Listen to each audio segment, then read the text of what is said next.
Okay, so I've got a very cool animation to kick things off in the absence of a really cool talk. There is. Sorry. Okay, so a bit about me. I'm an AWS serverless hero, and some of the stuff that I'll talk tonight about is built through serverless technologies. I founded Cloud Shuttle. It's a serverless data platform engineering cloud consultancy. Bit of a mouthful, but that's probably what we're thinking we are at this current moment. We'll probably change our idea tomorrow. But also another, I guess, small claim to fame is that I started the data engineering meetups here in Sydney and across Australia about 6 years ago. And now we've got meetups in most of the major cities. And we've got a conference, DataEngBytes, which we've been talking about tonight. We've announced ticket sales for Melbourne, and I think it's going to be a fantastic event. We had 400 folks last year, and I think it was just great to get everyone together. But over the last couple of years running the meetups for this period of time, I've been starting to think about what else we can do in the data engineering meetup community here in Australia. And really, I think what's a sign of maturity of us here today, sort of as a community, as a collective. And I think what would be fantastic is to sort of start seeing some startups develop here in Australia, data engineering startups. A lot of the epicenter of data engineering technology in the world today at the moment is coming out of Silicon Valley. Maxime Berchemont, who invented Airflow and preset, what's the preset thing? Superset, isn't it? So there's a lot of fantastic startups. I think we've got Ree here from Fivetran. Fivetran came out of somewhere near San Fran, right? The founders. One with Denver debated from Peak Potato sort of area. They sat in an apartment for weeks. There you go. So I guess we're not seeing it. We're starting to see a few startups here in Australia, but not so many. So that's kind of, I guess, one of the motivations of mine for doing this talk, and also sort of showcasing this product that we have put together in the last couple of weeks. Another motivation was we were a bit light on consulting, so we had the time to invest in doing one of these ideas. I was chatting to a few of the CMD folks, and I'm sure they've got lots and lots of ideas, but they've always been too busy to get to them. So what I'm going to talk about tonight is a data pipeline status page. It's basically a set of traffic lights. Data pipeline breaks, red shows up on the page, data pipeline works, it's green. This website's under construction, so don't expect anything too flash tonight, but it's coming together sort of slowly, and hopefully you can see a little bit of what we're trying to achieve with it. And a lot of what I'm talking about tonight is based on an open source project called OpenLineage. What OpenLineage, who's heard of OpenLineage before? Just a couple of folks. Okay, what OpenLineage is trying to do, I'll get into in a second, but I've got a question for all of you tonight is, in the average enterprise or the average company that you work at, how many databases have you got? Not just even database, how many flavors of database? SQL Server, Postgres, weird databases that no one's ever heard of, mainframes that our grandparents implemented, all of these sorts of things. So quite a few, right? Turns out there's a lot of databases. This is taken from Matt Turk's 2023 ML, AI, and database landscape, if you will, and this is just a small snippet of all of the various databases that there are. You can see NewSQL, NoSQL databases, graph databases, even data lake storage databases. That's a QR code that you can scan if you'd like to take you to Matt Turk's 2023 MAD landscape. But what's common amongst pretty much all of these databases is they've all got an information schema. It's a bit of a, I guess, if you will, a directory of where to go to find different tables, views within the database. You know, where do we find the schemas, and it's got a whole bunch of metadata about, you know, the column types and yada yada yada. This is the definition taken from mysql.com. And data catalogs, what they're trying to achieve with these information schemas of databases is to try and extract all of that information and store it in a common area. So for instance, if you have, you know, 50 different SQL Server databases in your business, you might have potentially 50 copies of a product table in your business. And it'd be inefficient to go query the information schema of each database to figure out sort of where all your data is, your product information is stored. And so you extract all of that metadata, stick it into, say, Alation or Informatica or Stemma. Anyone heard of any of these companies? You got a data catalog? Working with a few? Cool. Calibra, okay. So that's kind of what they all do. They read these information schemas of the 50 gazillion databases that we've all got. And they're all doing this work, each and every one of them. They all have to, because they never sort of talk to one another. It's all their particular own IP. They're all kind of repeating the same work over and over again. And so you end up with a bit of a diagram like this, where you've got lots of different databases, warehouses, schedulers, analytics tools. Because even, say, Tableau, for instance, underpinning Tableau is just a database that stores a whole bunch of queries that are hitting the underlying data source. It's just a simple 3-tier app, in effect. Although I'm sure they wouldn't like me to describe it that way. And so, effectively, to get the lineage and all the metadata out of all of these analytics tools, Airflow, Snowflake and the like, Hanssens, Marquez, Apache Atlas, they're all trying to create these extractors to pull in data. Has anyone sort of played around with Marquez or Apache Atlas, Hanssens? A couple of nods. A few weird folks like myself.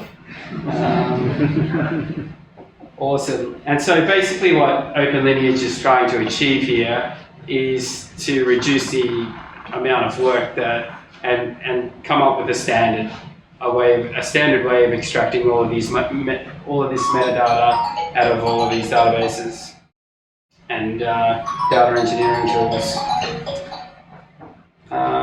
Cool. And the standard that it's trying to implement operates across a variety of, it shapes the data that it's extracting out of things like Apache Spark and DBT and Airflow. I think DAGS is in there as well. And it shapes it in such a way that it can publish that data to, say, a graph database client such as Neo4j in Hanssens, or a Kafka client for Egeria, or I think DataHub uses Kafka, if I'm not mistaken, and then the HTTP client as well. So for Marquez. But I won't be taking you through Marquez tonight. I'll be talking about a data catalog that we've built in-house. Well, not a data catalog, a status page. So how do we do the thing? It's quite easy. If you're using OpenLineage with a DBT project, you simply do a pip install OpenLineage DBT and run this command dbt-ol run. And that will go through the information, some of the artifacts that are produced by a DBT project, such as the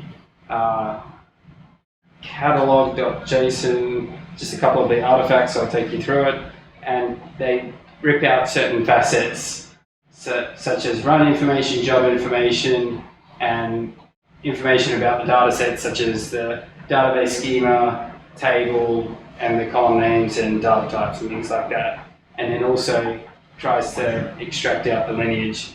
Where was that being produced from? Cool, so demo time. Here's where I can really embarrass myself, so brace yourself. Okay. So, here's our fancy status page. You can actually access this at status page like shuttle.com.au. We're still working through a few things, but anyway, here's the login process. You just simply put in your email, and then it does a whole bunch of stuff behind the scenes to create a company for you and stuff like that. And we'll just get a secret access code, hopefully, if the internet works.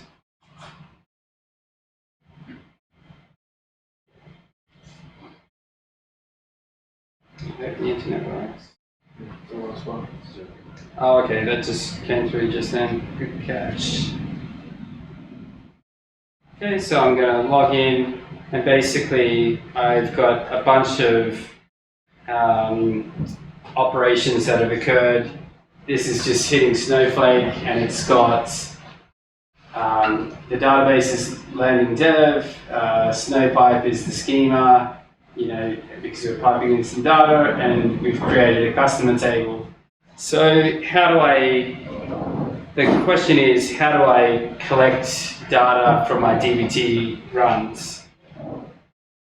Effectively, what we've got is an API gateway endpoint, and then you select a data source, and you can collect data from Great Expectations or DBT, Snowflake or Airflow, and then you hit confirm, and then you get this token, which is an API key. We probably should make this better, but what it is it's a composite of your company ID and another GUID that we're using specific for this source, so that as data flows through, we can determine, you know, which company and which data source that this data belongs to. Cool. Just minimize the screen. And so what we would do is we just I'm in a DBT project, which I'll just show to you here. This is probably not the world's most complicated DBT project. It's a bit of a contrived example. We've just got a couple of CTEs here that we built for a bit of a immuter POC, but it's just got a customer, financial, HR, and PII and user table, and you know, it's just a very simple select star from with the CTE, and there's a few broken tables in there because if there wasn't any sort of broken tables and I was just showing this status page that was full of green, you'd be like, I don't believe you, this doesn't work. So we had to break a few things. I promise you I do know a few things about how to operate a successful DBT project. So basically, in order to, we need to set some environment variables, which is done here.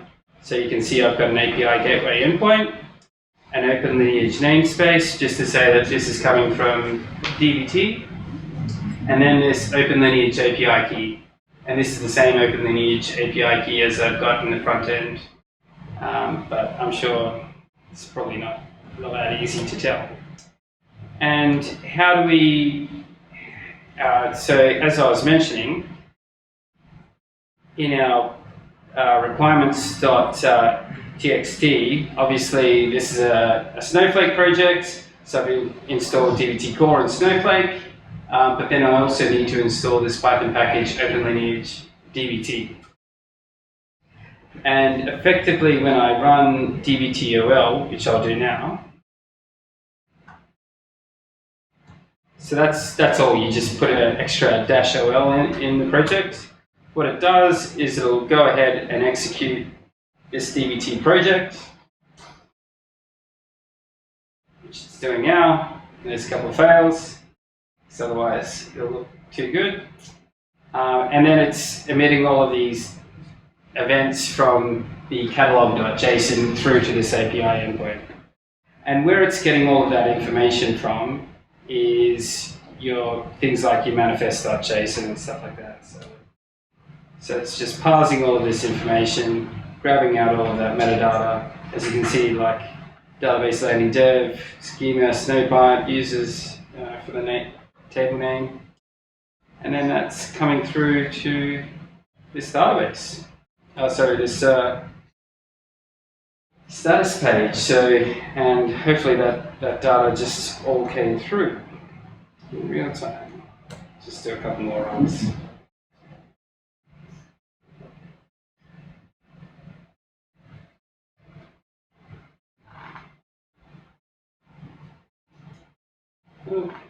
Posting a few more events, 12 more OpenLineage events. Okay. Seem to have grown a little bit. So that's pretty much it. This is our status page. A couple of the future directions that we're looking to do is we're going to be adding in cost calculations for all of these data pipelines so that you can see cost information across your entire stack, such as your Snowflake and Databricks spend. And yeah, that's pretty much the size of it. So I will finish my presentation, I promise you. So yeah, this is another view of all of the facets that are coming through to the back end. And thank you. Any questions?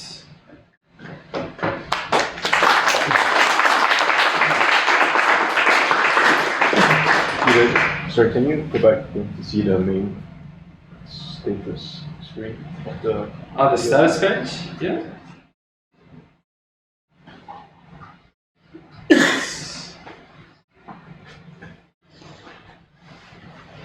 Got a bit of a tooltip and things like that.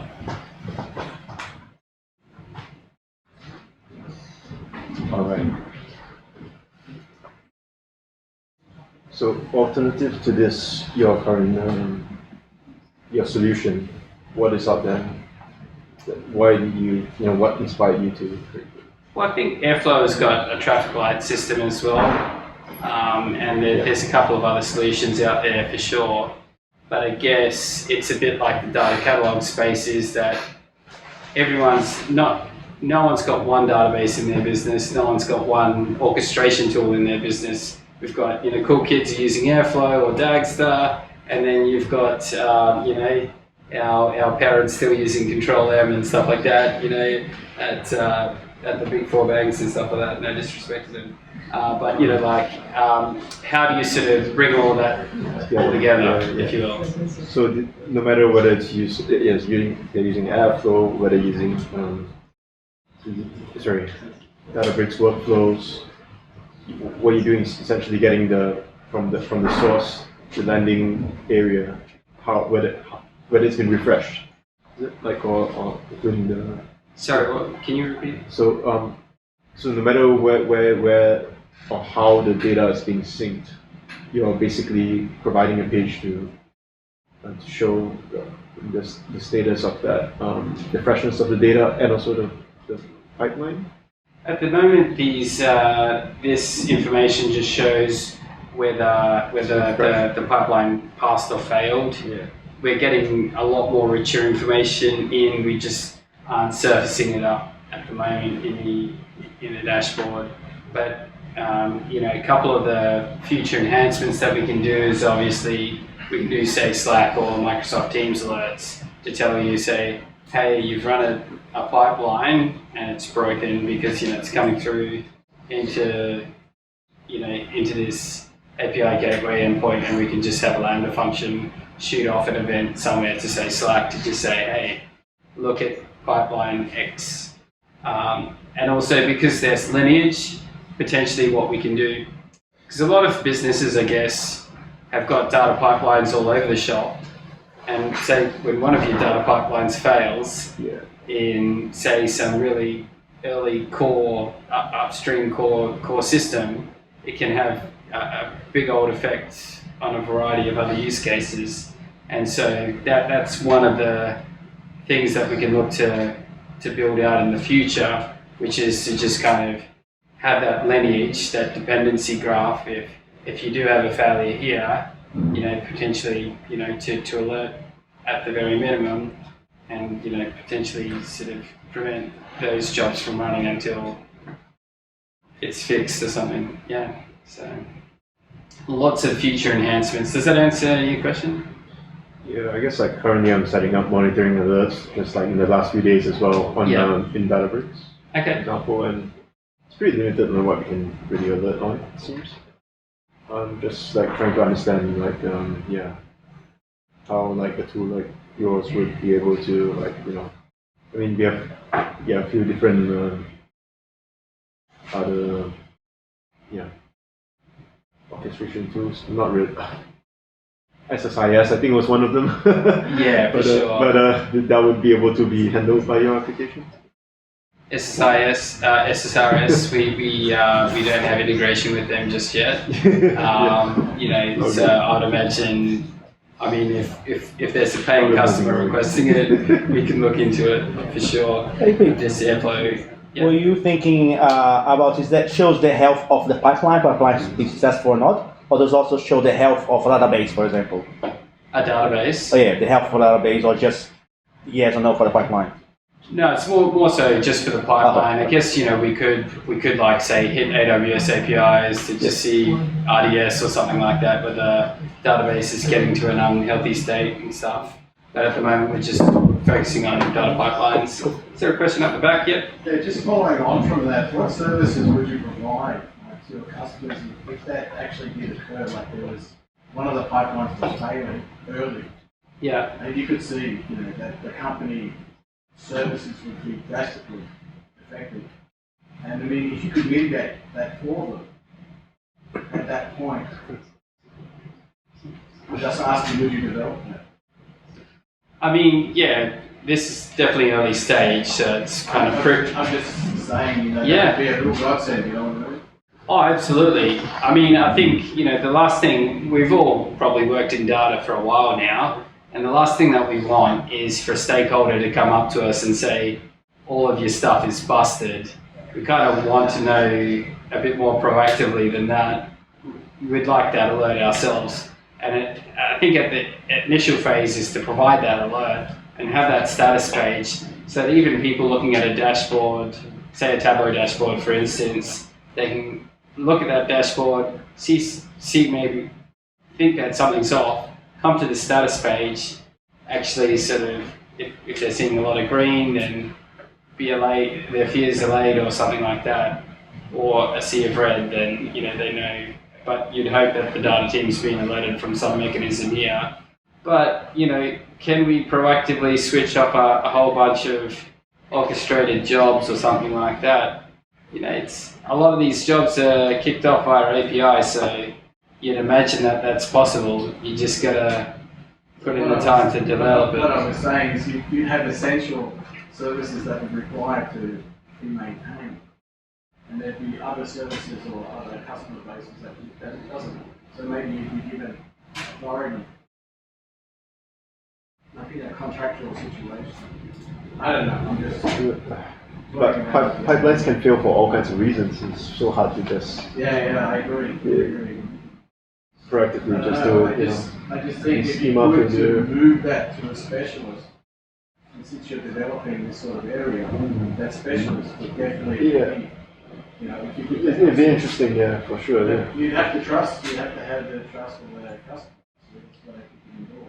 Yeah, well, I mean, using Fivetran as an example, their sort of data pipelines as a service, their business offering, and so I guess they take away the need for this sort of thing because they're sort of managing it all themselves and they proactively provide alerts and stuff like that. I guess this is more for those instances where Fivetran doesn't have coverage or potentially there's you wanted to have a bit more of an overarching use case, but there's definitely other SaaS tools out there that are doing similar sort of things. But yeah, I don't know why we decided to build this. For some reason. If someone's interested in it. Any other questions? Yep. Are you guys doing any logging here after the status is displayed? logging as in keeping, could we say display, what occurred when this pipeline ran? Now it only says, I think, whether it's like pass or no pass. Yeah, so we're getting a whole bunch of information from the OpenLineage collector. So when the job started, when it failed, and there's a bit of other metadata coming through as well. So potentially we could, put together, like you could explode out, say, this particular customer table job, and see the list of logs of what happened when we're not actually pulling the logs from the tool. We're just kind of collecting the data that we're getting out of OpenLineage. But potentially, we could look at doing that enhancement. Yeah. Maybe this is a simple question, but when I'm faced with a thing that's showing me it's broken, Yeah. well, the next thing I'm doing is going to drill.